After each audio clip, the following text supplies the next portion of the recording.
Welcome to Messianic Jewish Pastoral Care. We're in our final class, which is putting it into practice.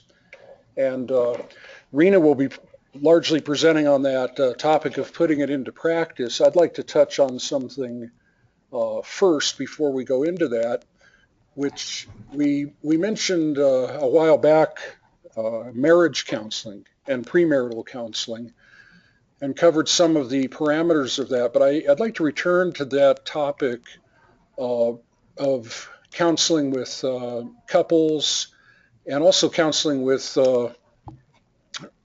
larger groups that need mediation. It's something that is really part of our role as often as pastoral caregivers to be mediators and facilitators of reconciliation, conflict resolution. So let's start with the scripture. In Luke, someone in the crowd said to Yeshua, "Rabbi, tell my brother to share with me the property we inherited." But Yeshua answered him, "My friend, who appointed me judge or arbitrator over you?" And it's really natural for us to expect a leader, a teacher, a rabbi to be a judge or an arbitrator. And really in Jewish tradition, that's really part of the role of the rabbinic leaders. We in my Chavurah have been studying, starting last week, we started studying Pirkei Avot, and we were struck in chapter 1 by how much instruction is given about how to be a good judge, how to render proper judgment. And this is in the context of the rabbinic sages, that part of their role was to be a judge. So it's natural that people expect that from us when we're in a pastoral caregiving mode. And Yeshua, in a way, is doing one of his brilliant paradoxical moves here, where he's saying, "I'm not going to be the judge or arbitrator over you." And we have to pay attention to that, because many times couples in particular come to us for counsel, and what they're really looking for is for someone to judge between them and decide who's right and who is wrong, which is rarely appropriate, rarely helpful. I say rarely because there is a place for judgment within the leadership role, but that's really on a more formal level with a board or a Beit Din, where we may have to render judgment, but we're often pulled into that, or someone attempts to pull us into that. Uh, Indeed, one of the partners, when we are approached by a couple for counseling, it's not unusual that one of the partners is motivated to seek counseling to find an ally against the other, the wayward partner. In other words, uh, in a marriage, one of the partners in the marriage really believes that the other partner is so wrong and off the wall that if they can just drag that person before the counselor, the rabbi, the caregiver, and get that caregiver to pronounce judgment on the wayward partner, that'll straighten things out. And that same dynamic applies when we become involved in disputes or estrangement between congregants, that they're coming to us for help, but oftentimes they're really coming looking for us to render judgment when that really isn't the role we need to take. So we need to proactively counter that dynamic by defining our role, which is a role of helping them to communicate with each other, to move toward reconciliation, to resolve the differences between them. And here are some keys to doing that. There are three issues that are key in, I'm thinking primarily of marriage counseling or couples counseling, but these really apply to, again, to any conflict between people that needs resolution, mediation. They're like underlying issues that we should pay attention to, I think, in every case when we're in this sort of situation. The first one is trust. Trust. There's a breakdown of trust, and you can't restore trust by just blaming the one who doesn't trust the other one, by saying, well, just trust me.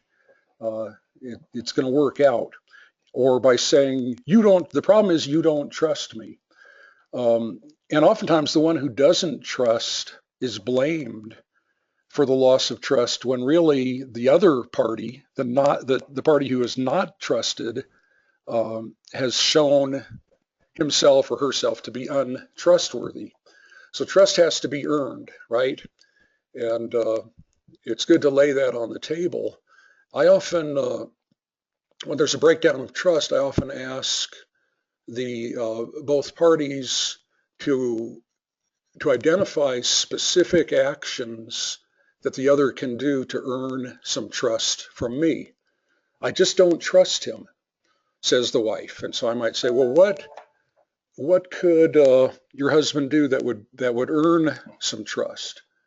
And you notice I use the words carefully, earn, and also some trust, because trust is rarely absolute. It's rarely a matter of 100% or nothing. There's always some limit on how much we're going to trust another person, except perhaps with someone that we're very, very close, very intimate with. So give me some specific actions that the other can do to earn some of your trust. And number two, what can you do and what do you want to do to earn some trust of the other? Instead of saying just trust me or blaming the person, you don't trust me, tell me what you would like to do and can do to earn some trust of the other party. And again, some trust is increased incrementally. I sometimes use the metaphor of a tank that, with trust is like a fuel that fills the tank, that fuels our relationship, and you can deplete the tank of trust, but you can also replenish it. And one of the surest ways is to make small, specific commitments and follow through. And I hesitate to stereotype, but it's so often the case that it's really the husband in a marital situation who needs to make small, specific commitments and follow through. And that builds trust. I think I told the story back when we were dealing with ministry to the sick and dying about the husband of one of my congregants when I was a local rabbi. And his wife was a believer in Yeshua. The husband was really kind of on the borderline atheist, and really didn't want to have much to do with me as a rabbi, especially a Messianic rabbi. But he let me come and visit, but he said, you can come and visit me as long as you agree not to pray or, quote the Bible to me. So I said, fine, I won't. And after a while, he said to me, after a few visits, he said, well, you've been faithful to what you promised. You haven't tried to pray with me or read the Bible, so now you can pray with me. So I earned his trust, not absolutely, but I got a good refill of trust in my tank or his tank by committing. I'm not going to try to pray with you, and by following through on it. So that's trust. It's in almost every relationship breakdown, it's an issue. Expectations are an issue. Helping the couple or the disputing parties to simply verbalize their expectations of each other, and also to verbalize what the other can expect of them, what they're willing to be, a standard of expectation that they're willing to be measured by. You can expect me to do X, Y, Z. It's obviously related to trust, but it's different because many times expectations are unspoken and people are embittered, angry, estranged from each other because the other one hasn't met expectations that he or she might not even know about or may never have signed off on in the first place. So in mediating and doing pastoral mediation, it's almost always helpful to review expectations, to get each member of the couple to verbalize their expectations of the other, and to let the other know what they can expect of them. It takes work to both to get those expectations clarified, and especially it takes work to help people get in touch with themselves enough to say, here's what you can expect of me. Um, Many times people will promise to do something for the other, you know, may say I'm sorry, say I'll try harder, but really they're not really saying you can expect me to do X, Y, Z. That's different. One unrealistic expectation that's very common in marriage is fairness. That couples, sometimes both parties go into the marriage expecting that everything's going to be fair. There's going to be a fair distribution of the workload, a fair division of, you know, who gets to choose what to do on the day off, et cetera, et cetera. And the corollary is that if we can just agree on a fair settlement and both sides get to do or are faithful in following through on that fair settlement, we'll be okay. And that's kind of what I think what the person in the crowd was thinking when he asked Yeshua to tell his brother to share the property with him. You know, this isn't fair. What happened isn't fair. If I can just get a fair deal, then everything's going to be fine. But I think a key in helping people with marriage is to get beyond the fairness issue. And I don't mean to say that, you know, things that are really grossly unfair should not be addressed. I think they should be.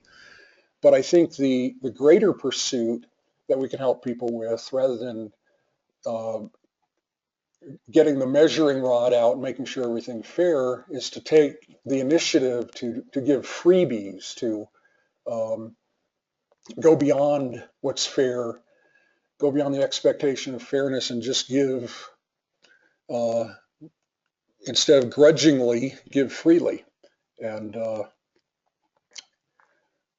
kind of overcome the fairness issue. So, but you know, that's within the context of expectations, which is a big key issue that needs to be addressed. And a third one is responsibility.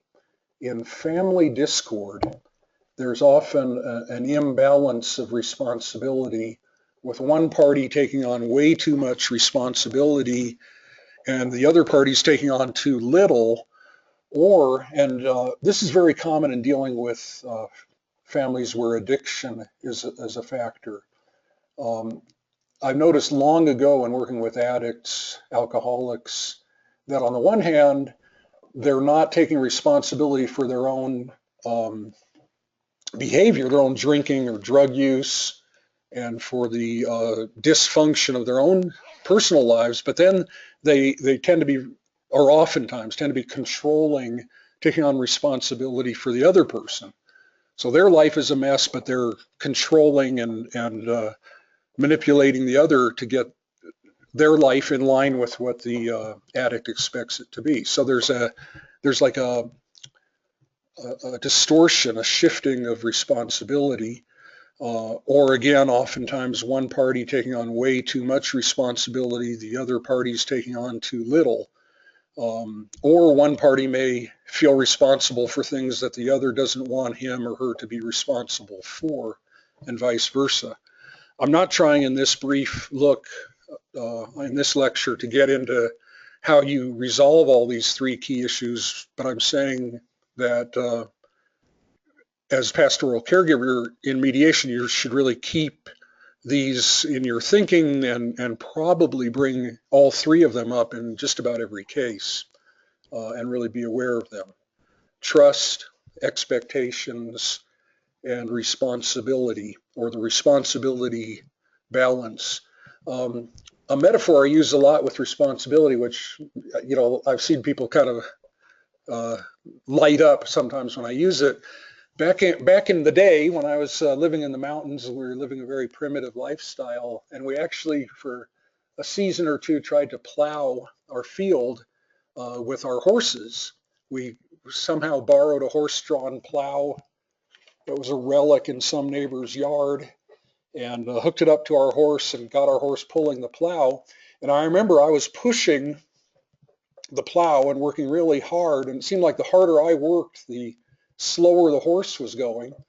And one of our neighbors, a lot of our neighbors were elderly Hispanic family or men and women who'd been doing this forever, told me you don't push at all on the plow. You actually relax. So the only reason you're there is just to steer it, to keep it in a straight line. You put no energy into it, because when the horse felt me relieving, pushing the plow, he just went slower and slower. So I'd push harder and harder. And lo and behold, when I stopped pushing the plow, the horse started pulling the plow and plowing our acre, which is about all we had for our garden, was, a very quick and easy task. Whereas before it seemed like it was going to wear me out. And that's a metaphor for responsibility, that sometimes the more that I take, the less that my partner will take. And a lot of times in pastoral mediation, especially with couples, our work is to bring this out and to get a rebalancing of responsibility.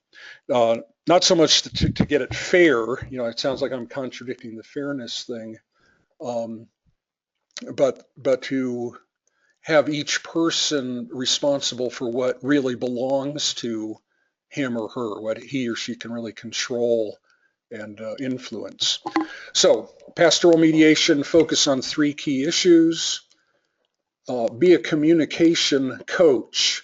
In other words, the couple comes to you as the pastoral caregiver wanting you to judge, just like this guy comes to Yeshua, and we say, well, I'm not going to judge between the two of you. I'm going to help you deal directly with each other. And I actually use this term with couples. I say, I'm going to be your communication coach. Excuse me. And I'm going to get you to speak directly to each other instead of talking to me about each other and hoping that I make a ruling in favor of one or the other. I'm going to help you to talk directly to each other. And again, obviously this works in mediating in larger groups as well. Have them face each other and say you and I, instead of he does this or he does that. Say you do this and you do that, and I respond in this way.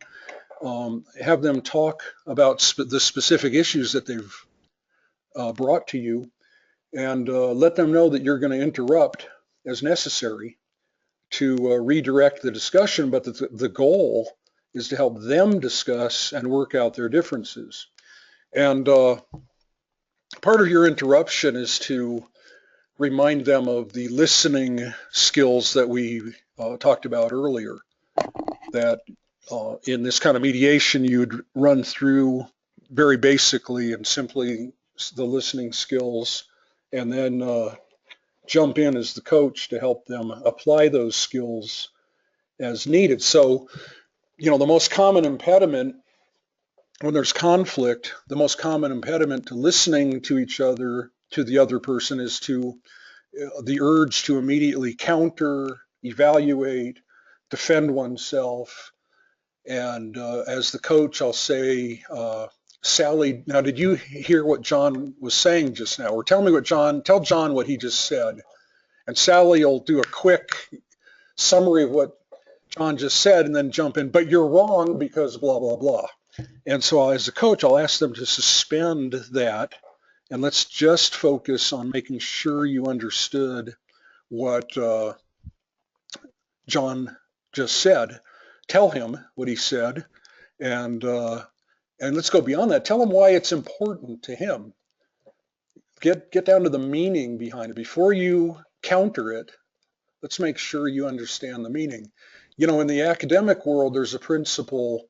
If you're doing like a response paper, rebuttal paper, or even a debate, that you have to be able to articulate the position of your opponent so well that your opponent would say, yes, that's exactly what I'm saying, before you can legitimately criticize, deconstruct their argument. But the opponent has to say, yeah, that what you just said is what I'm trying to say. And that produces very good, healthy intellectual debate. And I think it's true on a personal mediation level that ideally our role as a mediator is to get the party A to be able to articulate party B's position to party B's satisfaction. And before we get into countering and arguing about it, it's very artificial. That's why, again, I use the coaching metaphor, because people expect a coach is going to bring in a new material, a new approach. And finally, in pastoral mediation, maintain objectivity and balance throughout. Again, going back to that verse where someone tries to get Yeshua to be the judge, there's something in us when we're in the presence of a dispute. We quickly judge who's right and who's wrong. We take sides, and we have to discipline ourselves as pastoral mediators to not take sides. And even if we kind of have a gut sense of who's the good guy and who's the bad guy, we really have to suspend that. There's an exception, which I'll get to in a minute, but we really need to keep a balanced approach so that we may need to correct or confront one party. In marriage counseling, this happens all the time. Classic case, my husband won't talk to me. He never communicates with me. And, the husband, in the process, I'm oversimplifying a bit, but, we get to the husband, well, why don't you communicate? Because his wife, he always corrects him and criticizes. Whenever I talk, she criticizes me, and then the wife jumps in, well, I criticize you because you do X, Y, and Z. So she's saying I want him to communicate more. He's saying I would communicate more if he didn't always jump in and criticize me, and she immediately jumps in and criticizes. And so as the coach, I need to point this out to her, or him. I mean, I don't mean to stereotype. It could be the other way around, gender-wise. But I need to say to her right then and there, you want more communication from your husband. He's saying to you that one of his barriers to communicating is the fear that you're going to be criticizing him, and you're immediately criticizing him. And you have to choose which one you want. But before I do that, or in the process of doing that, I acknowledge that, right now it looks like I'm taking sides. I'm pointing out, criticizing party A in the presence of party B. But as we go on, I'm sure there will be times when I'll be criticizing party B in the presence of party A. And so I'm softening that imbalance, and in a sense rebalancing it just by making it clear that that's what I'm doing, acknowledging that's what I'm doing, and assuring them that in the overall process, as time goes on, it'll become more balanced. Of course, if you say that, you got to make sure that it is balanced. Now, I said there's an exception to the maintain objectivity and balance principle, and that's the case when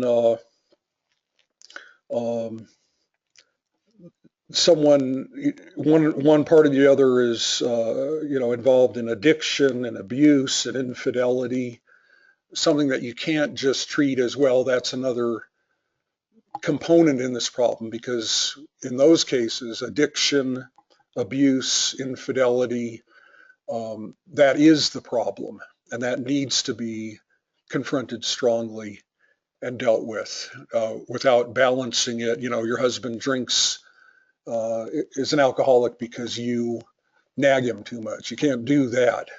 But even when there is something that needs to be confronted strongly in one party and not in the other, as pastoral mediators, we need to treat the guilty party with dignity, with respect, to acknowledge that they're, to acknowledge their worth and their wholeness as a person, even though we're coming very strongly against this particular problem.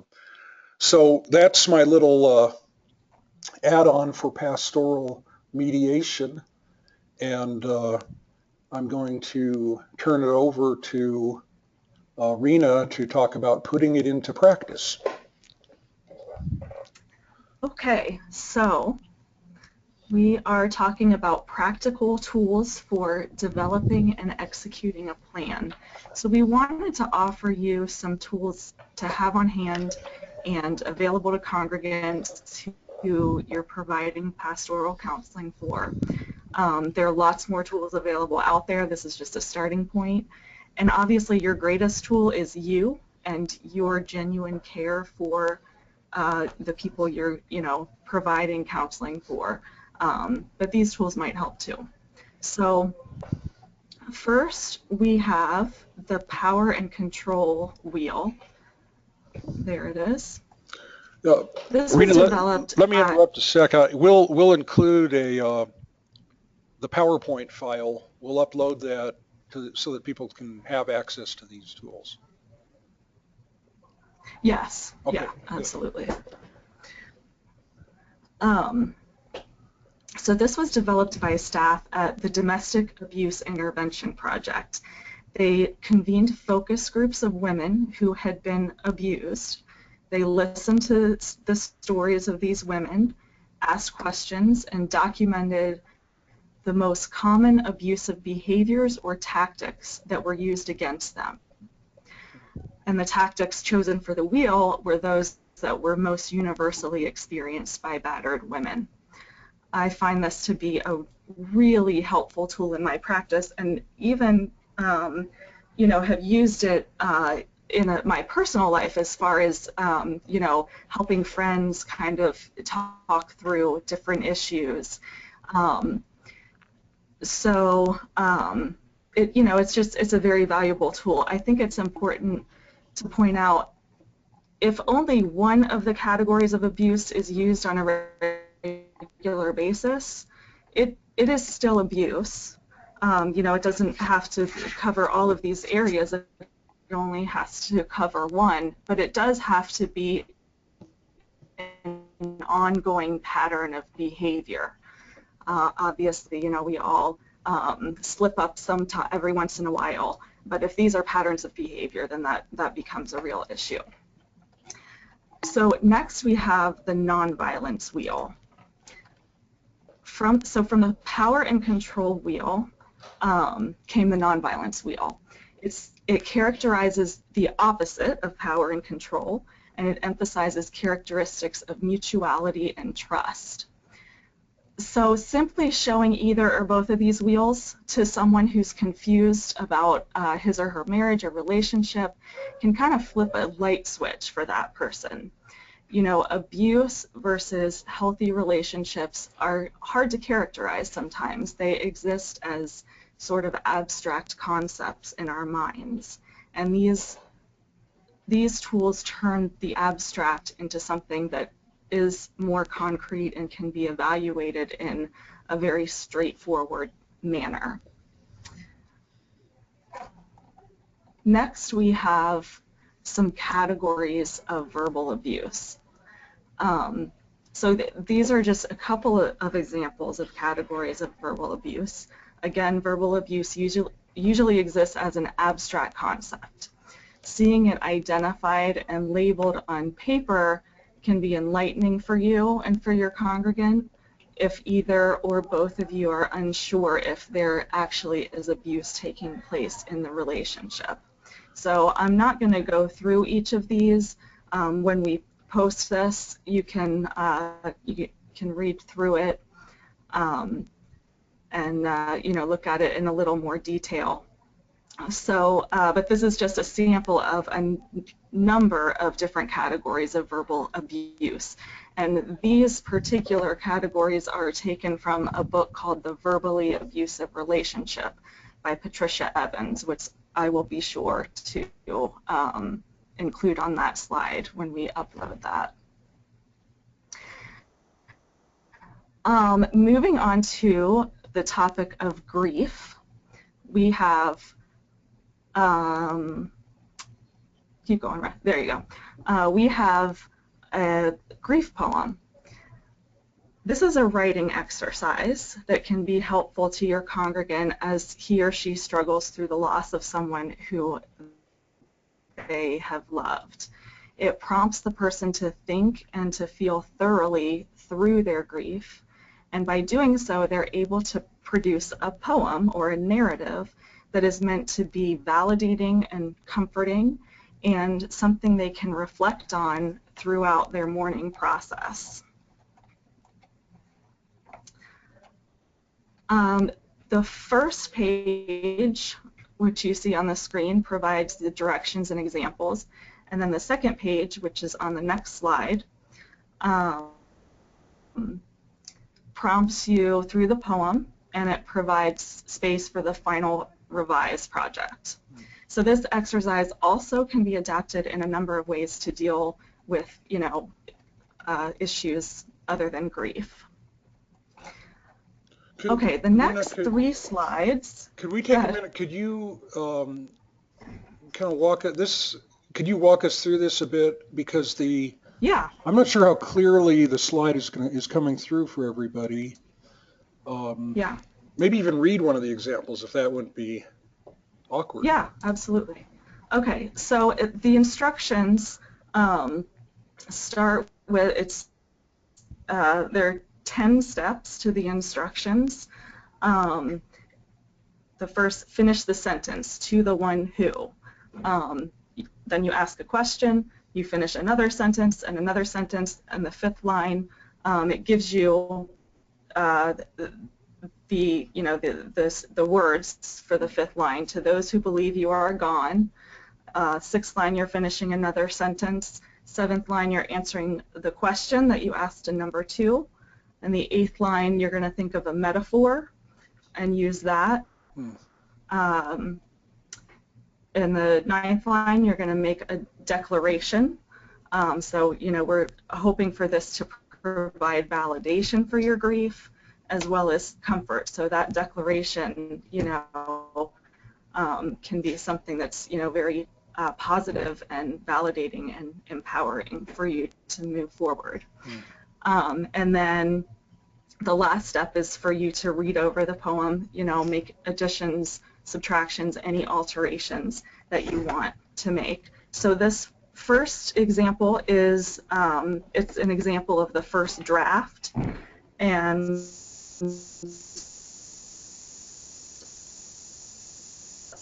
I will read the second example that's right below it. It's the final product after it's been revised in step 10. So it says, to the one who stood as tall as the sky, why did the clouds so swallow you up? To me you were the sun and the rain wrapped in one, and now you are a distant breeze. To those who believe you are gone, I say, he lives on in the cool of the mist. The clouds could not thrive without you, though your absence is a hollow stone. I will make peace in the hollow places and carry the stone by my side. Well, thank you. Yeah, sure.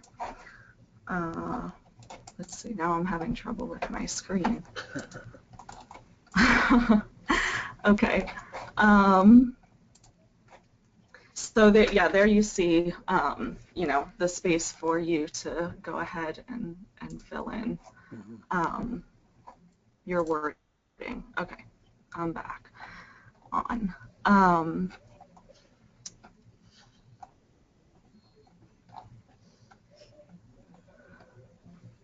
Okay, so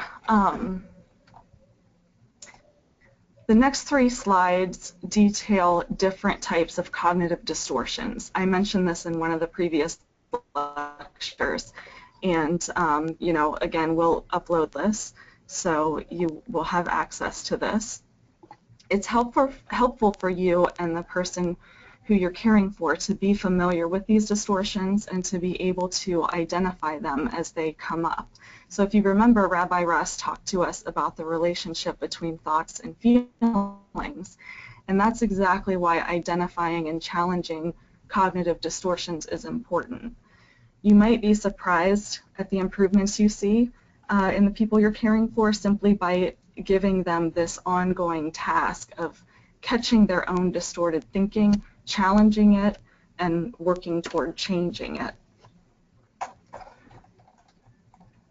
So again, I won't go through each of these. This is something you can go over when you access it on TypePad.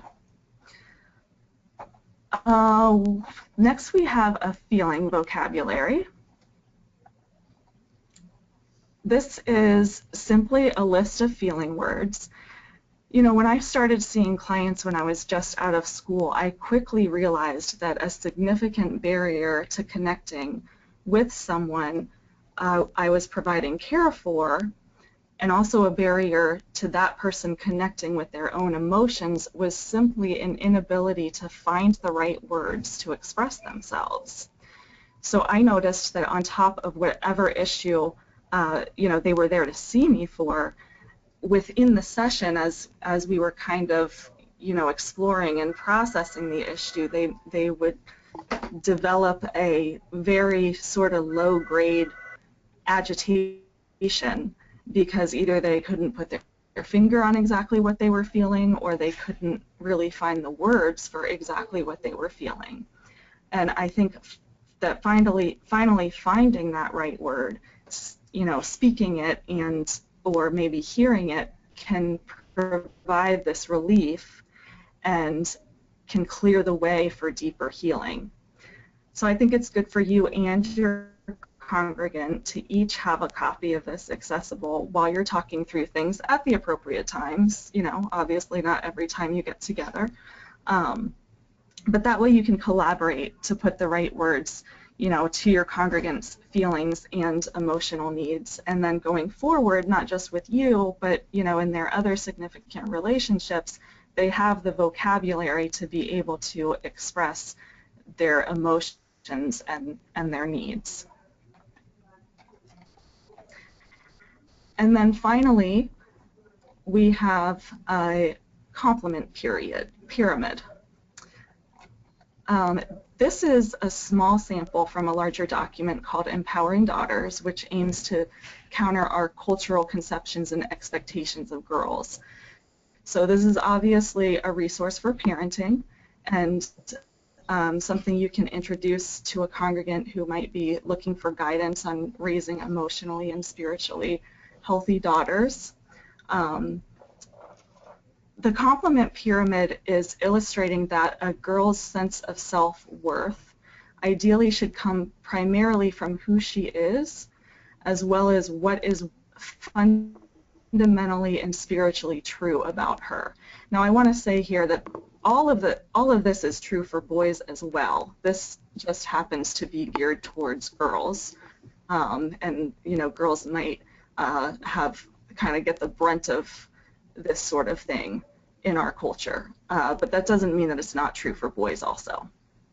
So parents should make this way of complimenting the foundation for their compliments and attitudes towards their daughters, meaning complimenting them on who they are and, you know, what is fundamentally and spiritually true about them.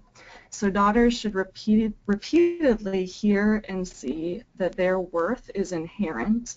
It is not based on anything they do or accomplish, and it's not based upon either natural looks or enhanced looks, you know, like enhanced with makeup or dressing up or that sort of thing. And the compliments at this level should be constant, and they should be ample, you know, they should be numerous. Second in importance to those types of compliments are compliments based on a daughter's abilities, accomplishments, and talents. So on a moderate basis, she should receive compliments regarding things like her athleticism, her academic performance, any rewards or trophies that she's earned, etc., etc.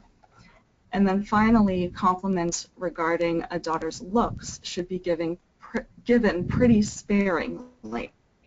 Now, this does not mean we don't tell our daughters that they're pretty and that they're beautiful. In fact, you know, those actually are compliments of character. So she should hear those things often.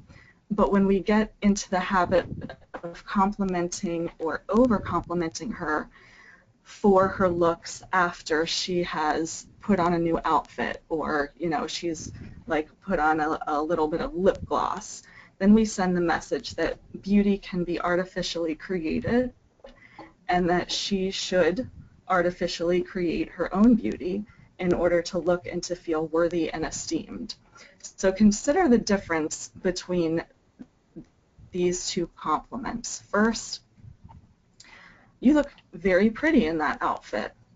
Or the second compliment, you have great fashion sense. Or another example, you look beautiful with your hair in that style. Or an alternative, wow, styling hair is a great talent of yours. So it's the difference between complimenting her artificially created and or her outward appearance and complimenting her abilities and talents. And by complimenting her abilities and talents, you will be more likely to instill a deep sense of competence and worth that is much more valuable to her and those around her as she goes throughout her life. So there are some tools for you. Like I said, there are lots more out there, but you know, this is just sort of a starting point for you.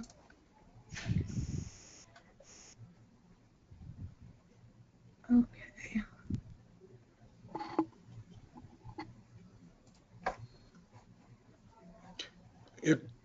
Are these, some of these tools are web-based or available online? Yeah, so we'll be listing those. But I Go ahead. Oh, I was, you know, we can upload the actual documents right onto TypePad. Good. Okay. All right.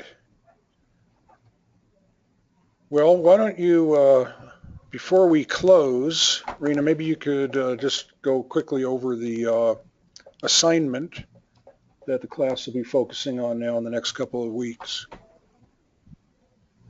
Okay, so the final project, which is due May 26th, it's outlined in your syllabus, and there are 4 different options, which I'm sure you've reviewed. We'll just kind of quickly peruse through them. The first option is an 8 to 10 page response paper to the introduction and section 1 of Jewish pastoral care. Option 2 would be for you to reach out to a licensed professional counselor in your area, meet with them, and work towards establishing rapport with them, as well as educating them about some special issues in Messianic Jewish life, faith, and culture. And then following that, you would write a 4-page reflection on the purpose and benefits of collaborating with mental health professionals. Option 3 is for you to engage in 4 hours of service-based work and have direct interaction with the people who you're serving. So this might be visiting residents of a nursing home, mentoring a teenager, things along those lines. And then for each of those 4 hours of service, you would respond to these specific prompts. So each hour has a coinciding prompt that you would respond to in 1 page. And then option 4 is to attend a session of a community support group. Maybe Alcoholics Anonymous. There are things like Grief Share and Divorce Care. There are offshoots of Alcoholics Anonymous like Al-Anon and Narcotics Anonymous and Emotions Anonymous. So you would attend one of these support groups, and then following that experience, you would write a 5-page reflection on that experience. And you have an option of 1 of 4 topics. So I do want to point out this important note at the bottom for option 4, that before attending a support group, be sure to contact the point person to verify that it is an open group. You don't want to attend any group that's labeled closed, and it's also important to maintain the confidentiality of the group members. So you will write a reflection paper, but you know, we definitely want you to refrain from including any names, descriptors, identifying characteristics, any direct quotes, anything like that. And certainly please do not discuss your group experience with your family or with your friends or anyone else in your community. If you happen to encounter someone you know at one of these groups, it's best if you choose, you know, to just excuse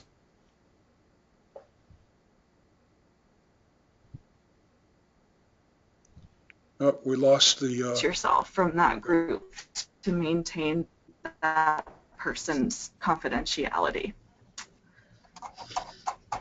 all right, thank you. And I know So, it says it in the outline, but it's just one of these 4 that you need to do at a time. is We're your getting a little bit of audio breakup final here. project. Good luck on that, and we look forward to seeing what you come up with.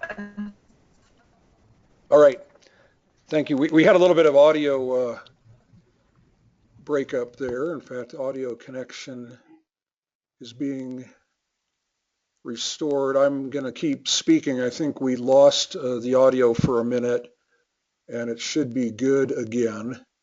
So with that, we've concluded the material, and I want to thank the class. The discussions online have been really excellent and very thorough, and you're really responding in exactly the kind of ways that we're looking for in this class. And you also all of you bring in a lot of experience and insight. So it's been really profitable and a real pleasure to work with all of you, and we're looking forward to seeing and interacting with your assignments. So thank you. We will be in touch online, and have a great week. Shalom.